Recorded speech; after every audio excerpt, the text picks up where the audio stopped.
ул теле татар да түгел, башкорт та түгел. Мин шундый һүзләрне беләм гарәп телендәге. Хатта менә бүгенге көндә яшәгән гарәптәр дә уларны белмәй оныткан.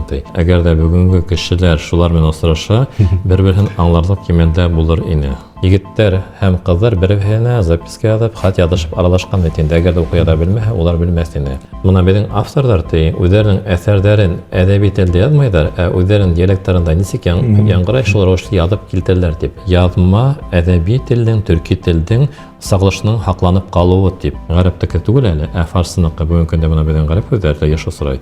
Анда гарәп үзләре булмасак һәм тик фарсы үзләре генә булуы ихтимал. Чөнки тел ничек кенә булмаһын, бары үзгәрә, яңадан-яңа һүзләр барлыкка килә, икенчеләре онытыла бит инде. Телдә терорганизм, ул шугынча гына катып калмый. Берәүләр әйтә башкортлар, улар төрки халык дип, кемдер әйтә финно-угыр компонентлардан, финно-угырлар дип тә, кемдер әйтә мадьярдар дип. Минеңчә, улар Иске төрки теле һәм иске башкорт теленең аермаһы бармы, әллә ул бер тел турында? Менә старый тюрки и старобашкирский. Моны безнең әлеге вакытта еш кына ике термин, өч термин осрый бит инде. Беренчесе иске башкорт, иске татар һәм иске төрки теле дигән. Минеңчә, монда безнең төп принцип был революцияга тиклем, ягъни 20 елларына тиклем кулланылган телде иске төрки теле дип атарга кирәктер. Чөнки моны билдәле Россия тюркологлары шул исәптән Әдхәм Рәхимов, Тенишевтар һәм башкалар бит инде.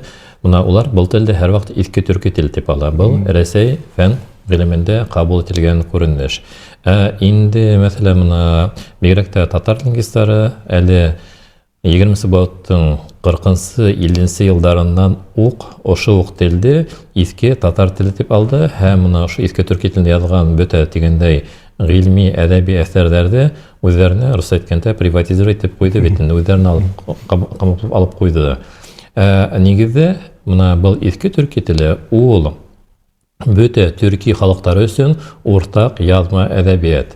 Телсезләр өчен моны ул гадәттә койны дигән терминны атап йөртә. Но рус әйткәндә над литературный язык. Чөнки шул иске төркиде Башкортстанда яшәгәндә, Татарстан территориясендә яшәгән, шулай ук мәсәлән Урта Азияда яшәгән кешеләрдә, Кырымда яшәгәндә, моны Кавказда яшәгән төрки халыклары ла аңлаган һәм укыган. Һәм моны уның мәсәлән бүгенге рус теле, бүгенгедәй башкорт теле, әдәби татар теле күк, уның конкрет норма халынган күренешләре лә юк. Мәсәлән, кайбер худынкылар куелмай бит инде. Ягъни һәр кеше үзенә милләт ничек уңайлы булган шулай укыган һәм шулай кабул иткән. Ошның менән ул әһәмиятле. Моны безнең башкорт телчеләре ошо ук әйтеп киттем бит инде 20-ның хатта 40-50 елларны алып, моны ошо 20 адагына тиклем бул күренешкә игътибар итмәне. Хатта мәсәлән безнең билдәле телчебез Жәлек Егбаев та әйтеп китте бит инде.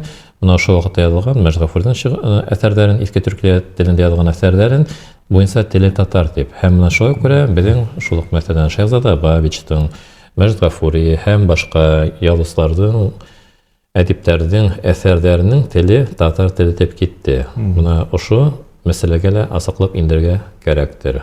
Моны нәкъләр әгәр дә без 20 баатка тиклемге булган әдәби мираста алганда, Наҗип күк һәм башка галимдар, шул әйтеп киткән Тенишевтар, һәм шуны әйтеп китәрәк, улар Мисырга буенча татар милләтеннән бит инде, улар әйтеп китте. Мәсәлән, шул Алтын Урда усырындагы әдәбият, улары тотышлай менән башкорт, татар һәм башка милләтләрнең уртак мирасы дип.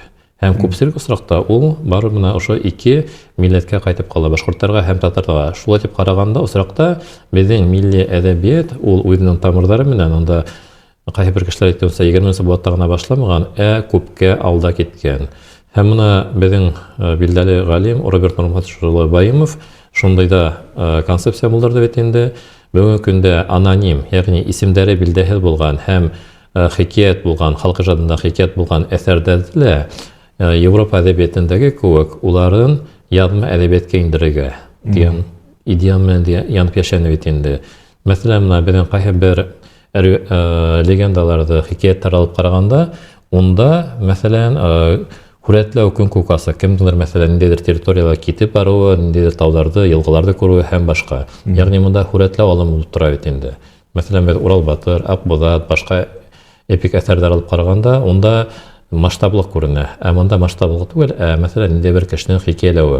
Шул ягынан алып караганда, мәсәлән, менә безнең 15-16 буатта иҗат ителгән хикәяттәр, уларла язма әдәбиятның бер өлеше булып тора. Ал неме килсәгә шул сактагы иске башкорт, иске төрки тел уртак язма теле булдымы? Уртак язма теле булса, әйтә. Әгәр дә шул тиклем дип алсак, моны нәдикләр әйтеп китәбен, Кейекбаев әйтә бит инде татар телендә язылган дип Мәҗлес дип. Һәм бүгенге көндә уны козырсын файдаланар бит инде. Вот, белгиле башкорт галиме Кейекбаев та шулай әйтеп китте дип. Монда сәяси мәсьәләләр булуы мөмкин.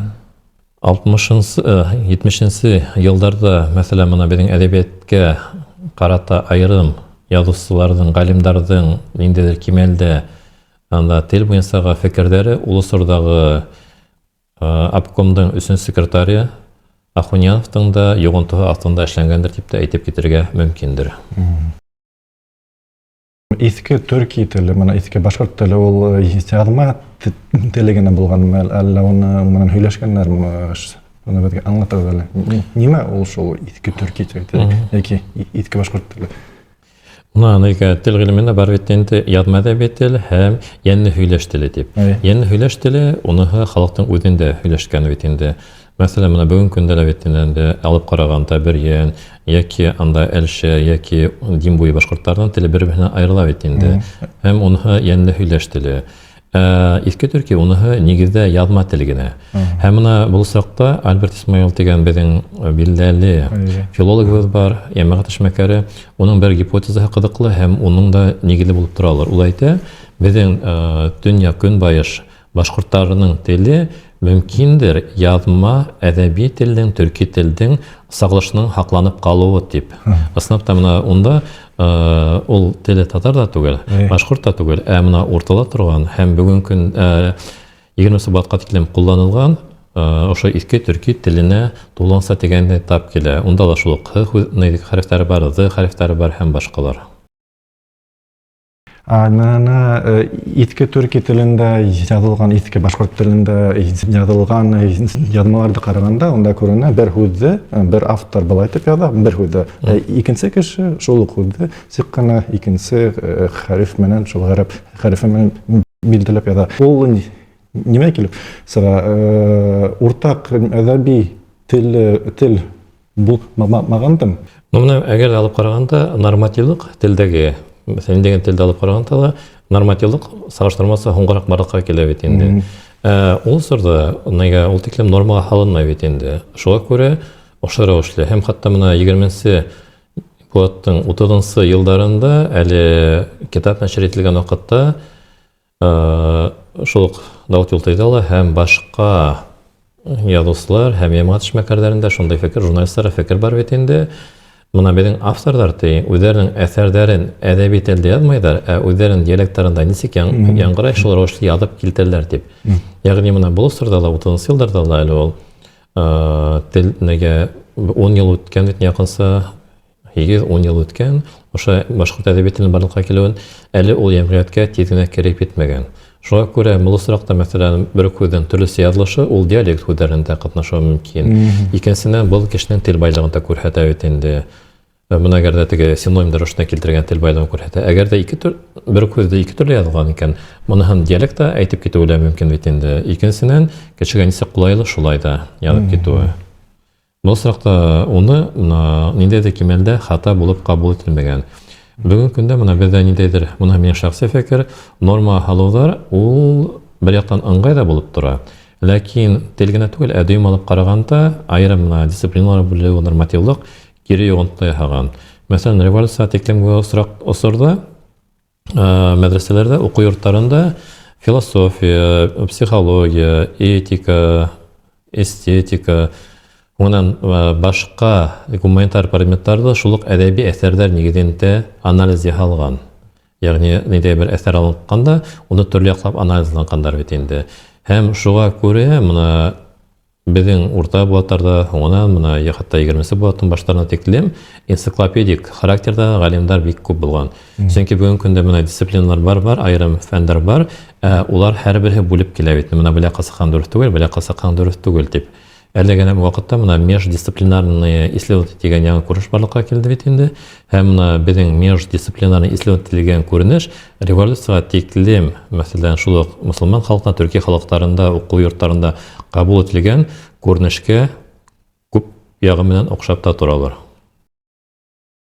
Акмулла заманындагы башкорттар, ул һәрбер башкорт укый һәм яза белгән. Мына безнең ошо 20 бот, бәлки 1212 елга тиклем осырда алып караганда безгә өйрәнә торган һәм уларның фәһем алырлык урыннары күп. Беренче мына укуның куелышы. Мына әгәр дә алып караган статистик мәгълүматларны алып караганда, рус галимнәре ла, шуны укытучылар итеп китә бит инде. Урал Волга буе халыкларның, бу сыракта башкортлар һәм татарларның халкының 90-95% укый яза белгән дип. Ягъни һәрбер авылда Индеге мәсет булган, һәм мәсеттә үзенә күрә бәләкәй генә мәктәп булган бит инде. Шул ук мулла малайларны укырга өйрәткән, нигә абыстай хатыны кызлар укырга өйрәткән бит инде. Шуңа күрә бөтәһенә тигәндәй укый яза белгән. Һәм моны кайбер әдәбиятларда алып караганда, онда шундый күренеш бар бит инде. Егетләр һәм кызлар бер-беренә записка язып, хат язышып аралашкан бит инде. Әгәр дә укый яза белмәһә, улар белмәс инде. Монда төп хат калыш булды бит инде. Улар рус телен белмәгәс, укый яза белмәгән дигән. Моны улар инде укый яза белгән кешеләрнең һанында төрле статистика мәгълүматлары бар. Кемдер әйтә, анда 1,5%-тан алып дип китә бит инде 5%-ка, 4-5%-ка якын гына рус телен белгән. Һәм шуңа күрә артамга өлеш алып караганда, мәдрәсәләргә киткәндә, әле мәдрәсәләрдән күбе мына башлангыч дип урта мәдрәсәләрдән бушлай булган бит инде. Һәм тагыла бер найдикләрдән күренеше һәрбер yetiş кеше, бай кеше бит инде үзенең шәхси тырышлыгы микән, яуаплыгы менән ошо мәдрәсәләргә ярдәм итәргә тырышкан бит инде. Шул ук мәктәптән мәдрәсә төзергә акча биргән кемдер анда ясандырга, кемдер шәкертләрне ашатырга, продуктларга, азык-түлеккә акча биргән, кемдер нимәләр. Ягъни моны ошо меценатлык күренеше нык таралган булган. Һәм шуңа күрә стипендиялар биргәннәр бит инде. Моны безнең билдәле мәгърифәтче генә түгел, Найдикләрен промышленник дип әйтеп, сәнәгатьче Рәмиевтар да бит инде. Моны үзләренең акчаларына башкортлар арасыннан күп егет кызларны укытырга мөмкинлек һәм акчалар биргән бит инде. Чөнки улар моны үзләренең укытучысы, чөнки Талука мәдрәсәсендә укыганнар бит инде, укытучысына үзләрен бурычлы дип санаганнар. Һәм шулай ук моны башкорт милли хәрәкәтендә ярдәм итәләр бит инде, алтын белән дә акчалаталар, булай да бит инде. Һәм моны ошо рәвешле халыктың иң акыллы егетләре белем алган. Һәм артабан моны шулай ук айрым шәкертләргә, егетләргә махсус стипендия рәвешендә дә бүленеп биргән бит инде, акча бүлгәннәр бит инде. Моны бунысы аңга яхшы күренеш. Bundan тыш, тагыла бер нәрсә бар. Yetiş бай кешеләрнең балалары ла, улар мәдрәсәгә генә укып түгел, гимназиялар укырга кергәннәр бит инде, артабан университетка укырга кергәннәр. Һәм моны алып караганда 19-нчы буаттагы 20-нчы буат башында Казан, Мәскәү, Санкт-Петербург һәм башка каллардагы югары уку йортларында, университетларда башкортлардан күп кенә кешеләре укып белем алган бит инде. Моны безгә билдәле Мстислав Кулаев, ул Казан университетының врачлык факультетін тамамлай, докторлык диссертацияларга тиеш була бит инде. Беренче империалистик һугыш башлангас, ул Эва госпитальдән баш врачы буларак үзенең хезмәт юлын дәвам итә. Юристлар булганнар бит, адвокатлар булган бит, моны билдәле шәхесләр, Сыртлановтар.